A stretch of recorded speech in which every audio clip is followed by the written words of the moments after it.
आगे बढ़ते हैं और अब आपको बताता हूं कि क्या अमेरिका वेनेजुएला जैसा एक्शन ईरान में भी करने वाला है, मादरो की तरह, या फिर मादरो के जैसा हश्र खामनेई का भी होने वाला है।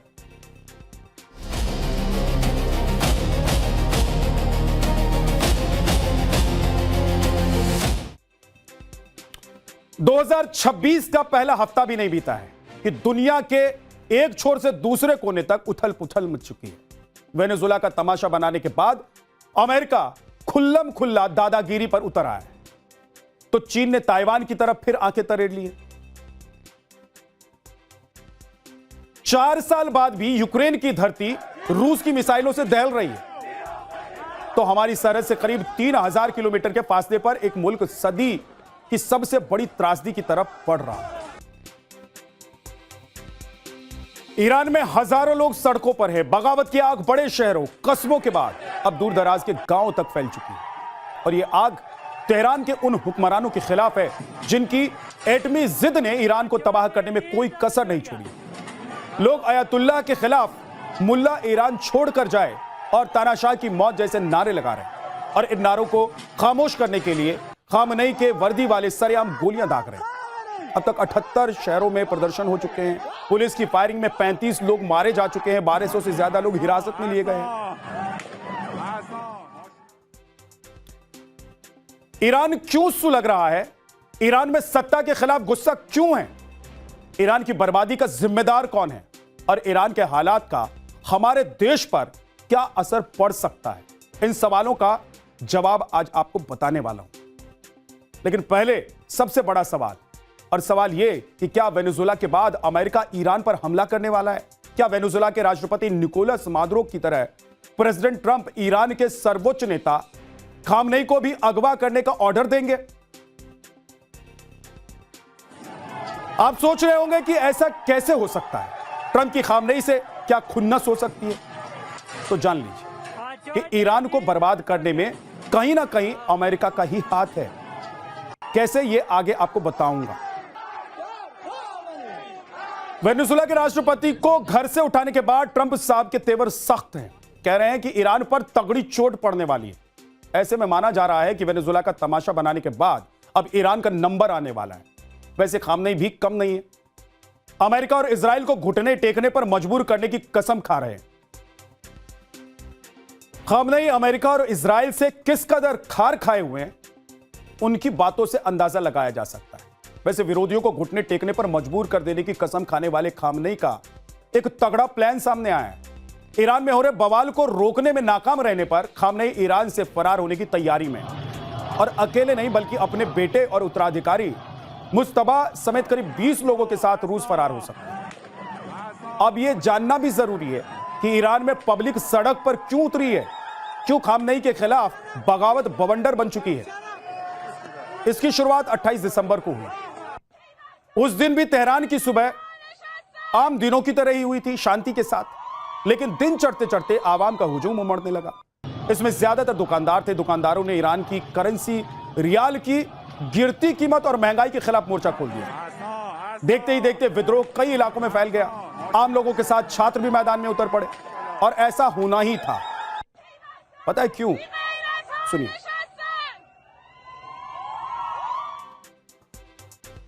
तो आपको सुनवाऊं, लेकिन उससे पहले कुछ डिटेल जानकारी आपको दे देता हूं। ईरान की करेंसी पाताल में समा चुकी है।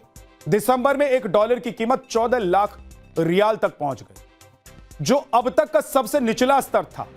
साल भर में रियाल की कीमत करीब आधी हो चुकी है, जिसमें महंगाई कई गुना बढ़ गई। खाने पीने की चीजें 72% और दवाएं 50% तक महंगी हो गई। हालात ये हो गए कि लोगों को एक वक्त की ब्रेड के लिए भी मशक्कत करनी पड़ रही है। इसके बावजूद खामनेई की हुकूमत ने 2026 के बजट में 62% टैक्स बढ़ा दिया। बस फिर क्या था? जान पर आफत आई तो हुक्मरानों के खिलाफ बगावत की चिंगारी सुलग उठी।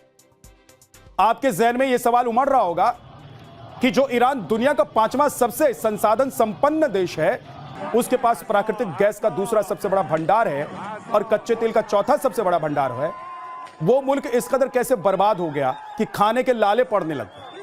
तो इसका जवाब है खामनेई की एटम बम बनाने वाली ख्वाहिश।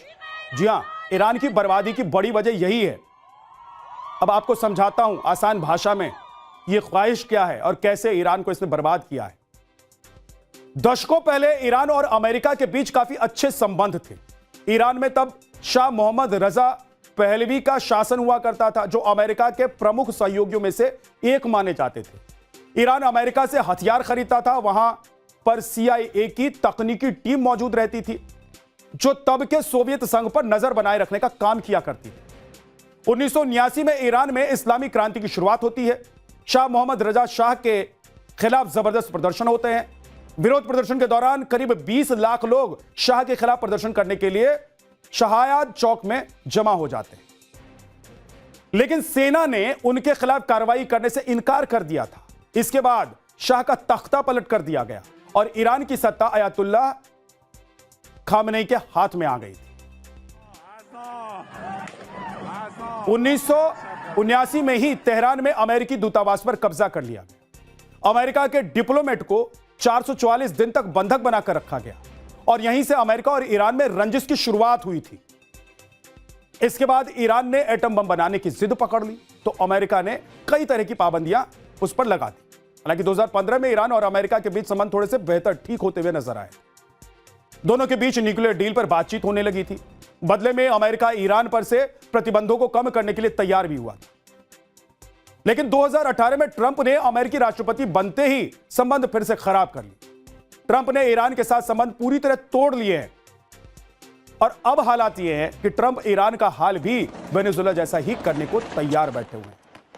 वैसे वेनेजुएला में तख्ता पलट के बाद भी हालात नहीं सुधरे हैं। वेनेजुएला के राष्ट्रपति भवन के पास फिर भारी गोलीबारी हुई है। तो वेनेजुएला के पड़ोसी देश बोलीविया में भी सरकार के खिलाफ आक्रोश की आग लगी हुई है। महंगाई के खिलाफ पब्लिक सड़क पर है, जमकर हिंसा और आगजनी हो रही है। भाई हमारे पड़ोस में भी चीन ताइवान को हड़पने को तैयार बैठा हुआ है। अमेरिका के वेनेजुएला पर हमले के बाद चीन को अपनी कसक पूरा करने का मौका नजर आ रहा है।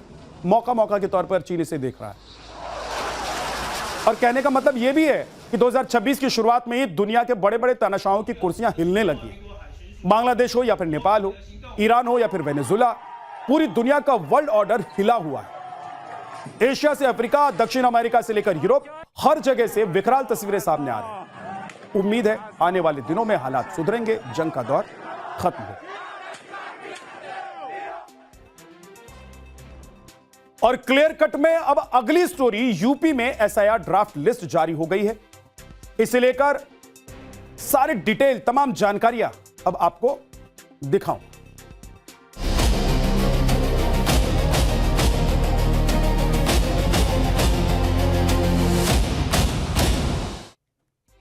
अगर आप यूपी में रहते हैं तो इस खबर को गौर से देखिए और वोटर लिस्ट में अपना नाम चेक कर लीजिए, क्योंकि यूपी में SIR ड्राफ्ट वोटर लिस्ट जारी कर दी गई।